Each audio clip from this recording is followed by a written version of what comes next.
Hello दोस्तों, मेरा नाम अभिषेक है। देखिए दोस्तों, लैंग्वेज भारत देश में हमेशा एक बैरियर के तौर पे रहा है। मैं राजभाषा, राष्ट्रभाषा और क्या भाषाएं मुद्दे हैं, क्या दिक्कतें हैं, आए दिन होती हैं। देखिए दोस्तों, मैं वीडियोस बहुत सारी लाया हूं और मैं इस बात का ध्यान रखता हूं कि भारत की जो इंटीग्रिटी है वो बनी रहे, भारत की जो यूनिटी हो बनी रहे और जो भाषाई आधार पर स्वतंत्रता है वो भी बनी रहे। फ़िलहाल में हुआ क्या है आप ये समझिए। देखिए दोस्तों, रुपीज़ का जो साइन रहता है भारत का, वो इस तरह का रहता है। रुपीज़ ये रा बना रहता है और इसमें इस टाइप की एक लाइन रहती है, आड़ी लाइन रहती है। 2010 में से आधिकारिक तौर पे भारत सरकार ने अडॉप्ट कर लिया था और इसका कहीं ना कहीं सेंस देखा जाए तो रुपीज़ का ही, लेकिन देवनागरी लिपि में क्लियरली दिख रहा है।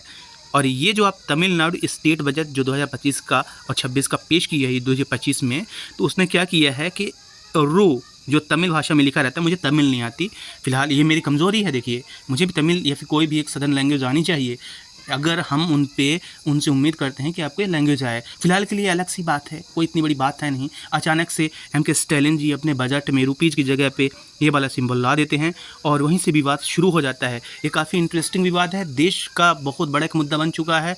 साउथ के जो स्टेट्स हैं, अलग अलग भले भाषा हैं, लेकिन वो इस मामले में एक हो जाते हैं हिंदी के अगेंस्ट। तो आखिर हुआ क्या है देखिएगा। मैं यहाँ पे दोस्तों अगेन मैं आपको एक बार रिकॉल करूँ कि भारत के संविधान में भी हिंदी की बड़ाई की गई है। हिंदी को ज़्यादा से ज़्यादा प्रसारित करने के लिए बोला गया है। हिंदी के विकास के लिए, उसके और बढ़ोतरी के लिए विभिन्न प्रयास को भी मंजूरी दी गई है।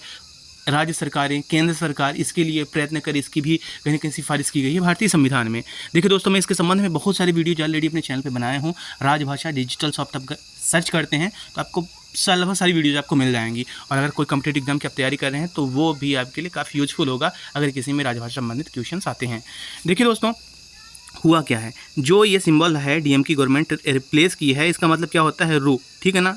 ये इसका भी अर्थ है रू, और जो कि रुबाई इसका सेंस है, और जिसका मतलब क्या होता है, currency for southern state, Indian currency. और जो सदर्न लैंग्वेजेस में उसमें ये रू बोलते हैं, ठीक है ना।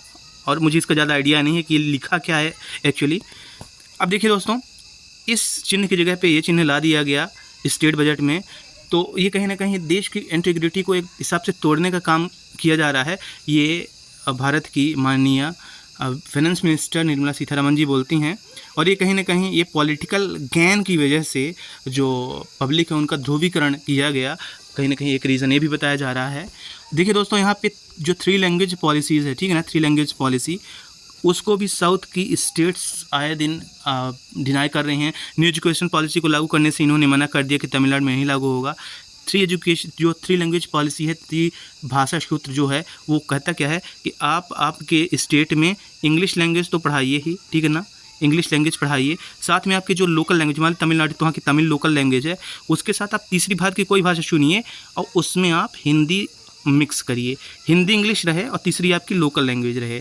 ये फार्मूला है भाषा सूत्र, जिसको इन्होंने डिनाई किया था। और 2 भाषा सूत्र पे साउथ के कई सारे स्टेट्स गए थे, उन्होंने बोला हम इंग्लिश को प्रीफर करेंगे और साथ में तमिल को प्रीफर करेंगे, या फिर उनकी जो लोकल लाइक कि कन्नड़ है, मलयालम है, तेलुगु है, जो भी है।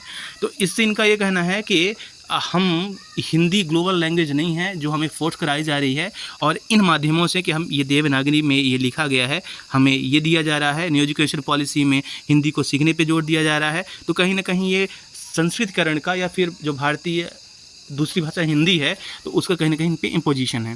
देखिए दोस्तों, दूसरी बात है क्या कि भारत में सबसे ज़्यादा जो भाषा बोली जाती है वो है हिंदी, ठीक है ना। इसका मतलब ये नहीं कि भारत की जो राष्ट्रभाषा है, देश भाषा, नेशनल लैंग्वेज है, वो हिंदी हो गया। हिंदी नहीं है, वो कोई भारत की देश भाषा या फिर राष्ट्रभाषा, नेशनल लैंग्वेज है ही नहीं, क्योंकि पूरे देश के द्वारा हिंदी नहीं बोली जाती, ना स्वीकार की जाती। ऑफिशियल लैंग्वेज आप बोलेंगे कि हिंदी है। ऑफिशियल लैंग्वेज जो होता है, जो राज काज के लिए आप कोर्ट वगैरह, या फिर आप आधिकारिक तौर पे अगर सरकार पत्राचार के लिए, वार्तालाप के लिए कोई भाषा का प्रयोग करती है, तो वो जनरली हिंदी भी है और साथ में इंग्लिश भी है। इसीलिए राजभाषा अधिकारी करके कई सारी पोस्ट आती हैं सेंट्रल डिपार्टमेंट्स में। तो देखिए दोस्तों, है क्या कि ऑफिशियल लैंग्वेज तो हिंदी है, इंग्लिश भी है सेकेंडरी। हिंदी पे ज़्यादा जोर देने की बात कही गई है कि आए दिन हिंदी को आधिकारिक तौर पे राजभाषा का दर्जा मिले पूरे देश में, इंग्लिश का महत्व कम हो, ये भी बात कही गई है।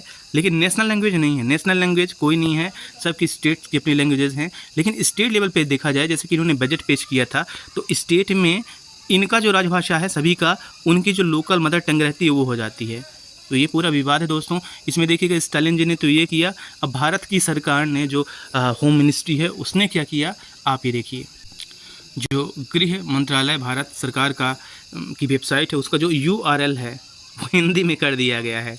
तो ये कुछ अजीब ही चल रहा है। मैं इसमें कोई कमेंट्री नहीं करना चाहूँगा, बल्कि मैं आपके सामने बात रख दिया कि आखिर बात क्या है क्या, चल क्या रहा है। आप इस पर क्या सोचते हैं आप बताइए। साथ ही साथ दोस्तों देखिए दोस्तों, यूट्यूब पे आपको जाना है राजभाषा और डिजिटल सॉफ्ट हब आपको टाइप कर देना है। मेरी बहुत सारी वीडियोज़ आ जाएंगी दोस्तों, मैंने बहुत सारी वीडियोज़ बनाई हैं। तो दोस्तों आपकी क्या राय है लैंग्वेजेस के बारे में, आप कमेंट बॉक्स में कमेंट करिए। Thank you.